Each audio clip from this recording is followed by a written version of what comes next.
अस्सलाम वालेकुम नाज़रीन, मैं हूं डॉक्टर मसूद परवेज़, हमेशा की तरह एक नए टॉपिक के साथ। और हम टॉपिक वो चुनते हैं जो लोगों की डिमांड होती है, ताकि जो है सॉल्यूशन बेस्ड प्रोग्राम किया जा सके।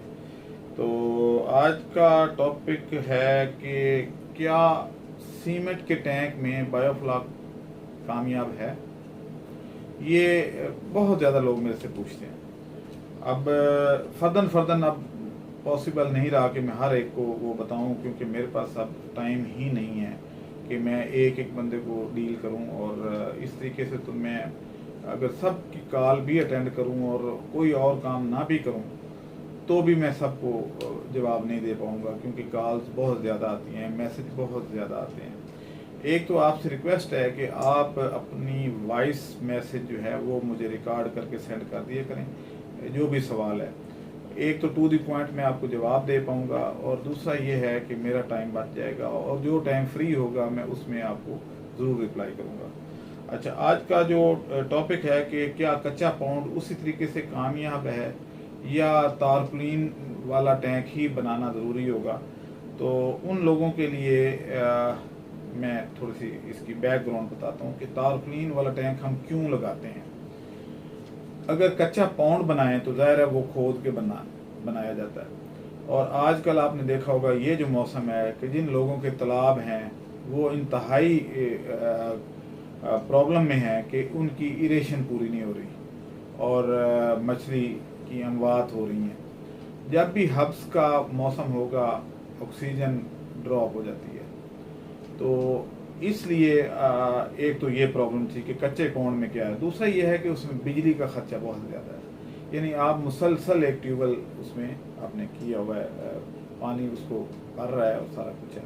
लेकिन उनके लिए एक हमने सलूशन ढूंढा है, उसमें वो है यानी आप फुवारा सिस्टम आप कह लें या इरेटर।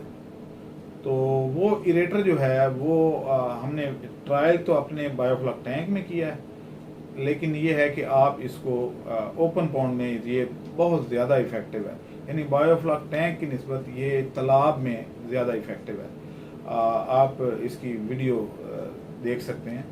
तो अब ये है कि इसमें हमने एक और डेवलपमेंट ये की है कि पहले हमने जब चाइना से मंगवाए तो वो फुवारे जो थे उनमें तालाब की मिट्टी और बायोफ्लॉक और बाकी चीज़ें जो हैं उसमें फंस जाती थी, और कुछ अर्से बाद वो जो फुवारा था वो चोक हो जाता था और वो काफ़ी महंगा था उसकी रिप्लेसमेंट।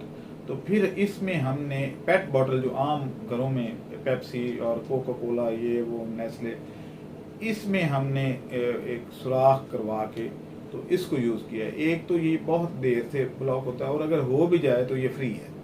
तो आप इसमें देख सकते हैं फुवारे में कि ये हमने बोतल ही यूज़ की है, और अगर चोक हो जाए तो इसको खोलें और नई बोतल लगा दें।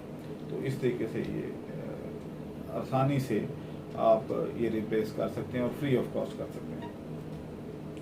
उससे अगला जो है प्रॉब्लम वो ये है कि जब आप ज़मीन में खोद के बनाते हैं तो उसकी ड्रेनेज नहीं हो पाती, यानी अमोनिया अगर बढ़ गया है तो आपके पास पानी चेंज करने का कोई ज़रिया नहीं है। देन आपको पानी और तो ऐड कर सकते हैं, डाइल्यूट कर सकते हैं, लेकिन उस गंदगी को ड्रेन नहीं कर सकते। तो दूसरा बड़ा प्रॉब्लम ये है। तो खैर ये तो उनके लिए है जो कच्चे पाउंड वाले हैं या बड़े बड़े तालाब बने हुए हैं जैसे अलीपुर चट्ठा इधर उधर। तो वो क्योंकि गहराई में होते हैं और पानी जो है वो गहराई से ऊपर तो नहीं आएगा, या तो आप पंप लगाएंगे तो वो एक अलग खर्चा हो जाएगा, और वैसे जो है वो उसको या डाइल्यूट करेंगे, तो दोनों सूरतों में अखराजात बढ़ जाते हैं। अगला मेरे से लोग पूछते हैं जी बायोफ्लॉक टैंक सीमेंट के कंक्रीट के क्यों नहीं बनते। बनते हैं लेकिन उनमें प्रॉब्लम आ जाती है। क्या प्रॉब्लम आती है कि आपने देखा होगा, आसानी से आपको समझाने के लिए, कि जनाब जब आप दीवार एक सीमेंट की है, उस दीवार के अंदर आप पानी या नमी अगर डालते हैं तो उसके साथ सीमेंट के ऊपर एक सफ़ेद किस्म का पाउडर सा आ जाता है, कलर आ जाता है जिसको कहते हैं कलर। वो कलर जो हैं वो नमकियात हैं बेसिकली, जब पानी सीमेंट के या जिप्सम के साथ रिएक्ट करता है तो उसमें से नमकियात बाहर आ जाते हैं, पानी के साथ मिलके ऐसे कंपाउंड्स बन जाते हैं जो बाहर आ जाते हैं और उसकी पीएच को चेंज कर देते हैं।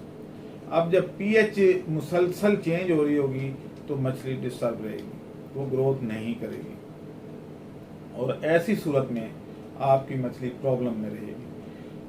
अब लोग कहते हैं जी कि हम सीमेंट का बना के तो इसके अंदर तारपुलिन डाल लेंगे, और अगर सीमेंट का बना के तारपुलिन ही डालनी है तो फिर वो जो लोहे का जंगला बना हुआ है उसमें डालने में क्या एतराज है, उसमें क्या प्रॉब्लम है। असल में लोग इन्वेंशन को करना चाहते हैं लेकिन वो उनके गले पड़ जाती है कि वो सीमेंट की कॉस्ट ज़्यादा आ जाती है, फिर हर मिस्त्री उसको प्रॉपर तरीके से गोल नहीं कर पाता, उस पे फिनिशिंग पे कॉस्ट काफ़ी आ जाती है और उसका कोई खातिर खा बेनिफिट नहीं आता, बजाय इसके कि कॉस्ट कम हो वो और बढ़ जाती है। अब आ गया बायोफ्लाक। तो बायोफ्लाक में इन सब चीज़ों से ये मुबर्रा हो जाता है। इसमें पीएच जो आप मेंटेन करते हैं वही रहती है, इरेशन सिस्टम इसमें लगाया जा सकता है, वाटर ड्रेनेज सिस्टम इसमें लगाया जा सकता है, बारिश अगर हो जाए तो ओवरफ्लो सिस्टम इसमें लगाया जा सकता है, पैरामीटर इसके मेंटेन किए जा सकते हैं और ये सारा कुछ अगर आपके अपने हाथ में हो तो फिर लॉस के चांसेस कम होते हैं, मछली ज़्यादा अच्छा ग्रो करती है। तो आज का बस यही टॉपिक था कि क्योंकि ये इतने ज़्यादा सवालात आते हैं, हर तीसरा चौथा बंदा पूछता है जी कंक्रीट के बना सकते हैं या नहीं। तो या तो कंक्रीट बनाने में आपकी कॉस्ट कम आती हो तो फिर तो ठीक है, अगर कंक्रीट बनाने में कॉस्ट ज़्यादा बढ़ती है तो फिर क्या फ़ायदा उसका, अगर बाद में उसमें तारपुलिन भी उसी तरीके से डलनी है, सारा कुछ उसी तरीके से।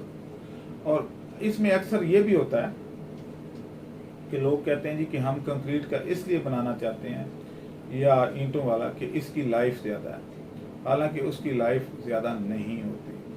प्रेशर मुसलसल पढ़ पढ़ के कई दफ़ा मैंने लोगों के टैंक लीक होते देखे हैं, तो उस सूरत में आपका वो लीक भी हो सकता है और आपकी जो उसकी पानी की पीएच है वो भी चेंज होती रहेगी। तो और तीसरा ये है कि कीमत में कोई खातिर खा फर्क भी नहीं आएगा। तो बेहतर यही है कि जो रूटीन में चल रहा है, वैसे भी अगर फर्क वो मजबूत बन भी जाता है तो वो कहते हैं ना कि सामान 100 बरस का पल की खबर नहीं, इतना मजबूत। मतलब मुझे ये कहते हैं जी कि हम 1.5 सिला यानी 13 इंच मोटी दीवार बना देंगे, ये कर देंगे वो। मैंने कहा फिर आपकी कोई दुश्मनी है कि जो लोहे के बन रहे हैं उनसे कोई आपकी वो शरीका है, ये क्या मसला क्या है कि इतना खर्चा करके कंक्रीट का बनाना है तो फ़ायदा क्या, जबकि वो पोर्टेबल भी नहीं है और ये पोर्टेबल है, एक जगह से दूसरी जगह आसानी से मूव हो जाता है और वो पोर्टेबल भी नहीं। आज के लिए बस इतना ही, इजाज़त दें, अल्लाह हाफ़िज़। हमारे चैनल को सब्सक्राइब करें और साथ में बेल आइकन को भी दबा दें ताकि हमारी हर नई आने वाली वीडियो आप तक बआसानी पहुंच सके।